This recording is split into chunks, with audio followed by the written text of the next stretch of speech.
नमस्कार. विनायक कट्ट्याच्या या छोट्याशा प्रवासात सोबत असलेल्या 100 सहप्रवाशांचे मनापासून आभार. आज एक छोटासा विचार.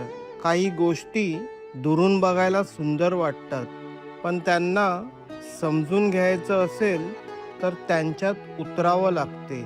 अशीच एक कविता. काचेतला पाऊस. काचेच्या घरातून काचेवर पडणारा पाऊस आणि पिंजऱ्यातून दिसणारा आभाळ, दोघांचाही अनुभव सारखाच. ना भिजण्याची आवड, ना उडण्याची उमेद. दोन्ही फक्त पिंजरेच. ना अंगावर ओलावा, ना पंखातला वारा. पाऊस कळण्यासाठी भिजावं लागतं, आकाश मोजण्यासाठी उडावं लागतं. भिजल्याशिवाय पाऊस कळत नाही आणि उडल्याशिवाय आकाश कळत नाही. जर या कवितेत तुम्हाला तुमचंच प्रतिबिंब दिसत असेल तर तुमचा हा विचार नक्की लिहा आणि विनायक कट्टासोबत या शब्दांच्या प्रवासात सहभागी व्हा.